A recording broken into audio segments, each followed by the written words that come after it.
Hey guys, welcome back to the channel. So behind me I got an '05 Ford Mustang with a 4.0 V6, and today we're going to be replacing the fuel rail pressure sensor.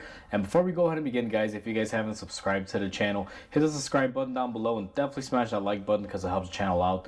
With that said, let's go ahead and get started on today's repair. So I have you guys zoomed in on the engine bay, and this vehicle came in. I already went ahead and diagnosed it. It had a check engine light on with the code P0193, which typically comes out to a fuel rail pressure sensor, high input.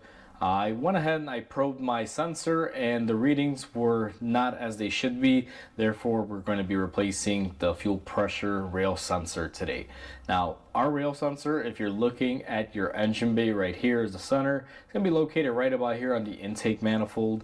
And what I'm going to do is go ahead and move the camera towards that direction here. And I'm going to show you, if I could get you zoomed in on where it's located. And it's going to be right here. You can see it has one connector and two bolts and a vacuum line.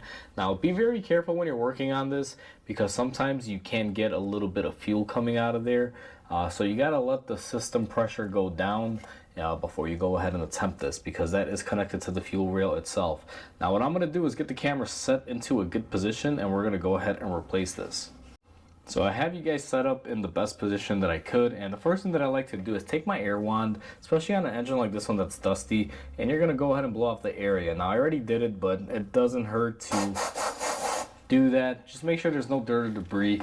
When you open up the sensor and remove it from the rail, sometimes you can't get dirt inside of the fuel system, and I'm just trying to avoid that if I can. Definitely don't want to cause any more issues than what's going on with the car initially. And once you've done that, where I like to begin is you're going to remove this wiring connector. It is very easy to remove. You're going to want to push this little, I guess you can say, plastic piece down. It's like the little release tab. And the way I like to do this, you can get your hand in there, but I just take my pocket knife, I push down on it, and then I try to go ahead and yank it off, and it comes off just like that. These clips are really easy to release. All you have to do is push the tab down as you pull. Now when I take these off, I always check in here, make sure that nothing is corroded. This one seems to be in good shape.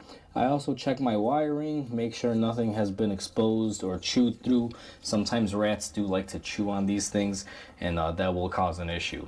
Next thing that you're going to want to do is go ahead and remove this vacuum line that's connected to your fuel pressure rail sensor. And all you got to do is grab some pliers, kind of rock it back and forth.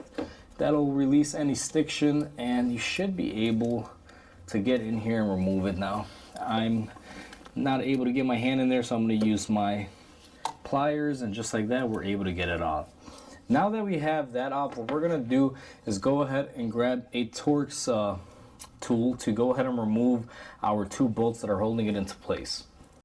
So what you're going to need to remove these two fasteners that hold it on is a Torx 27 or T27. I have this really long one that I like. It helps me get in there without really being in there. So we're going to go ahead and crack the bolt loose on the first side here, and then the second side. Now I apologize because I know I'm covering it up.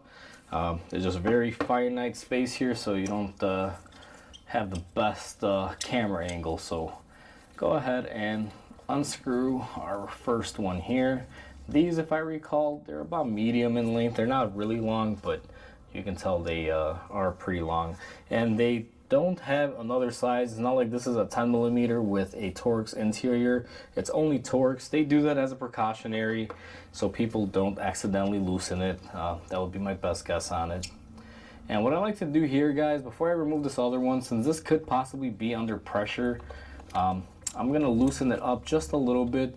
And if your fuel system hasn't depressurized or gone down in pressure, you may find some fuel squirting out at you. So without fully removing it, I go ahead and pull up on it. Mine didn't have any pressure buildup on it, so that's always a good thing. And now we're just going to remove our bolt all the way. Always be safe when working around fuel systems. You don't want to be smoking or open flames or anything like that, guys. And since we already know there's no pressure buildup on here, we can go ahead and remove our sensor right there. You will see that there is fuel all over it, and if you look down in there, This directly goes inside of the rail, so this basically is in the fuel line. You want to be very careful here, and that's why I blew out the area as to not to get any dirt in here. And I always tell people, you definitely don't want to disturb this right now. Just leave it be. It's not really dirty or anything, and it doesn't seal on the flange. It has this O-ring that seals on the interior, and that part of it gets cleaned up as you pull off this old one. The main thing is you want to avoid getting any particles in there right now, because anything that you get in there will be fed through the injector. You could possibly clog up an injector. Just want to be very mindful and very careful. So now that we have this one off, we're going to go ahead and grab the new sensor, and we're going to go ahead and reinstall it. So we got our new sensor out of the box, and I already went ahead and I sprayed it with some silicone spray, but you want to make sure you get that gasket nice and good. And once you get that ready, I come in here with a bolt in my hand. Go ahead and install it in there. And sometimes these like to pop out, so what I like to do is start threading in the first bolt, because that O-ring seal on there, sometimes they will kind of pop up on you, so that way you avoid any issues.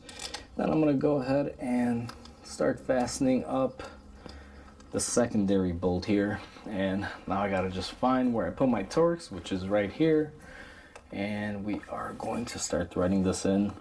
Now hand thread these. Be very careful here, guys.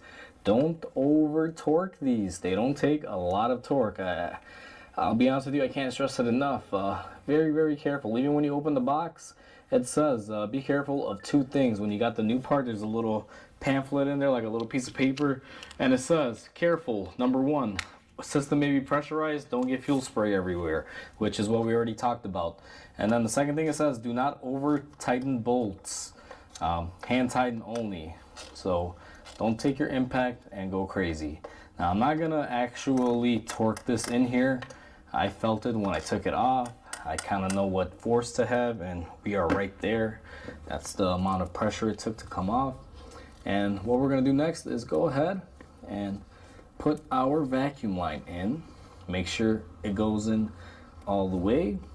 And then we are just simply going to take our connector and make sure it's in the right way. Had mine backwards there.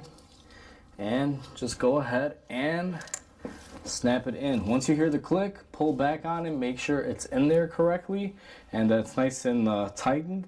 And that is your fuel pressure sensor installed. Now one thing that you want to do, and I'm going to do this while the camera's rolling, I'm going to walk here to the car. We're going to go ahead and just turn the ignition into the on position.